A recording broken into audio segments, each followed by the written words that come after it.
Bismillahirrahmanirrahim. Assalamualaikum warahmatullahi wabarakatuh. Perkenalkan, nama saya Lisa Dewardani, NIM 205211224, kelas MPS 1F. Di sini saya akan menyampaikan 4 materi, yaitu 1. Pengertian ekonomi Islam. 2. Jenis-jenis dan perbedaan pemahaman ekonomi Islam. 3. Permintaan dan penawaran dalam Islam. 4. Kebijakan fiskal dalam Islam. Yang pertama, pengertian ekonomi dalam Islam. Ekonomi adalah kebutuhan yang mendasar dalam kehidupan manusia untuk bisa hidup dan berkembang dalam kehidupan sehari-hari. Tanpa adanya ekonomi, maka aktivitas dan proses kehidupan manusia akan terganggu. Islam adalah salah satu agama yang mengajari manusia untuk melakukan kebaikan dan berbuat adil. Sedangkan ekonomi Islam yaitu suatu ilmu pengetahuan sosial yang di dalamnya mempelajari tentang masalah-masalah ekonomi masyarakat yang berbasis Islam dan didasari 4 pengetahuan, yaitu Al-Quran, Sunnah, Ijma, Qiyas. Islam juga mengatur tentang ekonomi, diantaranya yaitu 1. Kewajiban zakat, infak, sodaqoh. 2. Larangan berjudi dan mengundi nasib dengan panah. 3. Membayar pajak dan lain-lain. Ekonomi Islam bertujuan agar dapat terpenuhi semua kebutuhan manusia, bukan hanya satu orang, melainkan semua umat manusia di muka bumi ini. Agar mencapai kesejahteraan sosial, norma-norma ini sangat berkaitan dengan tanggung jawab manusia terhadap Allah Subhanahu wa Ta'ala. Maka dari itu, umat manusia dianjurkan untuk jujur dengan sesama dan saling menjaga, sehingga tercipta keadilan dalam umat manusia. Dalam hal ini, posisi Islam dalam ekonomi yaitu untuk memenuhi kebutuhan dasar anggota masyarakat, dan masyarakat tidak boleh berlebih-lebihan atau pemborosan, baik individu maupun masyarakat, karena dilarang oleh Islam. Islam juga memberikan jaminan sosial yang didasarkan pada 2 basis doktrin ekonomi Islam. Yang pertama yaitu wajibnya timbal balik masyarakat, dan yang kedua yaitu hak manusia terhadap sumber daya yang meliputi kekayaan yang dikuasai negara. Negara sendiri memiliki fungsi dalam mengaplikasikan prinsip kewajiban timbal balik dengan cara mengatur warganya supaya mematuhi hukum-hukum yang sudah diatur oleh Islam, sehingga terciptanya kesejahteraan bagi umat manusia.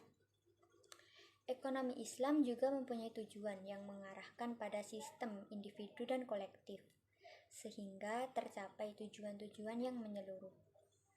Tujuan-tujuan tersebut diantaranya yaitu 1. Menyediakan dan menciptakan peluang-peluang bagi semua orang dalam kegiatan-kegiatan ekonomi. 2.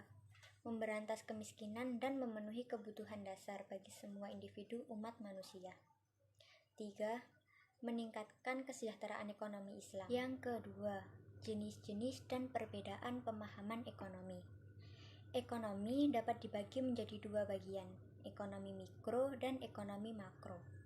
Ekonomi mikro dapat didefinisikan sebagai studi tentang perilaku pengambilan keputusan individu, perusahaan, dan rumah tangga, sehubungan dengan alokasi sumber daya mereka.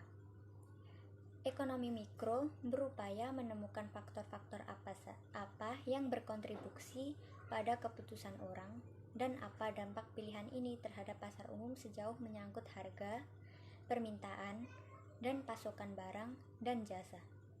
Ini adalah pendekatan bottom up, dengan fokus pada elemen-elemen dasar yang membentuk 3 sektor ekonomi, yaitu pertanian, manufaktur, dan jasa atau tersier, seperti tanah, kewirausahaan, dan modal. Ini bertujuan untuk memahami pola upah, pekerjaan, dan pendapatan, serta perilaku konsumen, tren pengeluaran, perilaku harga upah, kebijakan perusahaan, dan bagaimana peraturan berdampak pada perusahaan.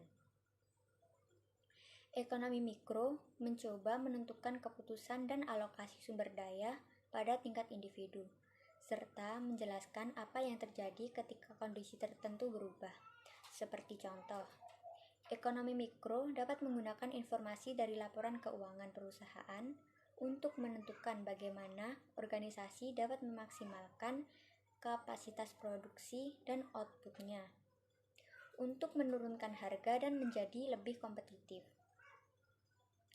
Untuk meringkas, ekonomi mikro menentukan untuk memahami hal berikut.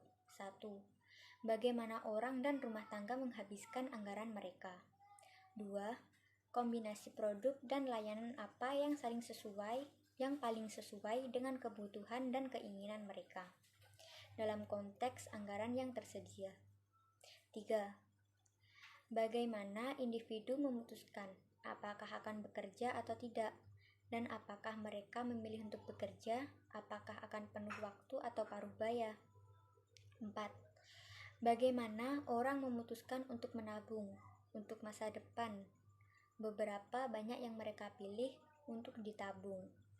Atau apakah mereka memutuskan untuk berhutang. 5. Bagaimana sebuah bisnis memutuskan untuk memproduksi dan menjual produk-produk tertentu. Bagaimana ia akan memproduksinya, berapa banyak dari masing-masing itu akan dijual dan untuk berapa banyak konsumen. 6. Apa yang menyebabkan mereka memutuskan berapa banyak pekerja yang akan dipekerjakan. 7. Bagaimana perusahaan akan membiayai bisnisnya. 8. Kapan bisnis akan memutuskan untuk memperluas, berhemat, atau bahkan menutup usaha mereka. Makro. Ekonomi makro adalah studi holistik tentang struktur, kinerja, perilaku, dan proses pengambilan keputusan ekonomi di tingkat nasional. Pada dasarnya, ekonomi makro adalah pendekatan top-down. Ia berupaya memahami perubahan dalam produksi domestik, bruto atau GDP atau GPD negara, ekspektasi inflasi dan inflasi pengeluaran, penerimaan dan pinjaman pada tingkat pemerintah atau kebijakan fiskal, pengangguran dan kebijakan moneter. Hal ini dilakukan untuk menafsirkan dan mengetahui keadaan ekonomi secara keseluruhan, sehingga kebijakan dapat dirumuskan pada tingkat yang lebih tinggi dan penelitian makro dapat dilakukan untuk tujuan akademik. Selengkapnya tentang ekonomi makro bisa Ekonomi makro menganalisis seluruh industri dan ekonomi daripada perusahaan atau individu tunggal dan berupaya menjawab pertanyaan seperti Ekonomi makro menganalisis seluruh industri dan ekonomi daripada perusahaan atau individu tunggal dan berupaya menjawab pertanyaan seperti bagaimana seharusnya tingkat inflasi dan apa yang merangsang pertumbuhan ekonomi. Untuk meringkas, ekonomi makro berusaha untuk menjawab yang berikut. 1. Faktor mana yang menentukan berapa banyak barang dan jasa yang dapat diproduksi suatu negara? 2. Apa yang menentukan jumlah pekerjaan yang tersedia dalam suatu ekonomi? 3. Apa yang menentukan standar hidup suatu negara? 4. Faktor-faktor apa saja yang menyebabkan ekonomi melaju atau melambat? 5. Apa yang menyebabkan organisasi mempekerjakan atau memecat lebih banyak tenaga kerja dalam skala nasional? 5. Apa yang menyebabkan ekonomi tumbuh dalam jangka panjang? 6. Apa kondisi kesehatan ekonomi negara berdasarkan pada peningkatan standar hidup, pengangguran rendah, dan inflasi rendah. Ekonomi mikro dan makro adalah mengeksplorasi elemen yang sama, tetapi dari sudut pandang yang berbeda. Perbedaan utama di antara mereka adalah: 1. Ekonomi makro berupaya menemukan perspektif umum di tingkat nasional, sementara ekonomi mikro berfokus pada perspektif individu di tingkat konsumen. 2. Meskipun penawaran dan permintaan berlaku untuk kedua bidang ekonomi, ekonomi mikro didasarkan pada tren pembeli dan penjual, di mana ekonomi makro berfokus pada berbagai siklus ekonomi, seperti siklus utang jangka pendek dan jangka panjang, dan siklus bisnis. Bagaimana ekonomi mikro dan makro mempengaruhi bisnis? 1. Adanya hukum penawaran dan permintaan. 2. Pengambilan keputusan. 3. Startup. 4. Siklus ekonomi. Dan 5. Biaya barang dan jasa. 6. Keputusan penempatan harga. Yang ketiga, permintaan dan penawaran dalam Islam. Permintaan adalah jumlah barang yang ingin dibeli oleh masyarakat, tergantung dari kebutuhan masyarakat terhadap barang. Jumlah barang yang ingin dibeli oleh masyarakat dengan berbagai tingkat harga tertentu. Penawaran adalah banyaknya barang atau jasa yang tersedia dapat ditawarkan oleh produsen kepada konsumen pada setiap tingkat harga selama periode waktu tertentu. Faktor-faktor yang mempengaruhi permintaan. 1. Harga barang itu sendiri. Apabila harga suatu barang semakin murah, kecenderungan permintaan terhadap barang itu akan bertambah, dan hal ini berlaku juga sebaliknya. 2. Harga barang lain yang terkait. Apabila harga barang substitusinya turun, maka permintaan akan barang tersebut akan berkurang. Namun, apabila harga barang substitusinya naik, maka permintaan barang tersebut akan meningkat. Hubungan positif atau berbanding lurus. 3. Apabila harga barang komplementernya turun, maka permintaan akan barang tersebut akan menurun pula. Sebaliknya, jika harga barang komplementernya naik, maka permintaan akan barang tersebut akan meningkat pula. Hubungan negatif atau berbanding terbalik. 3. Pendapatan rumah tangga atau pendapatan masyarakat. Tingkat pendapatan konsumen akan menunjukkan daya beli konsumen. Semakin tinggi tingkat pendapatan, maka semakin meningkat permintaan terhadap suatu barang tersebut. Contohnya, di suatu pasar malam terdapat bazar baju murah. Caca memutuskan hanya membeli satu baju seharga 80.000, karena Caca hanya memiliki penghasilan 500.000 per bulan. Berbeda dengan Amet, yang berpenghasilan 1 juta per bulan. Ia membeli 2 baju di pasar tersebut. 4. Selera seseorang atau masyarakat. Selera atau kebiasaan juga akan mempengaruhi permintaan suatu barang. Jika selera masyarakat terhadap suatu barang meningkat, permintaan terhadap barang itu pun akan meningkat. Contoh, celana panjang sedang menjadi tren sekarang.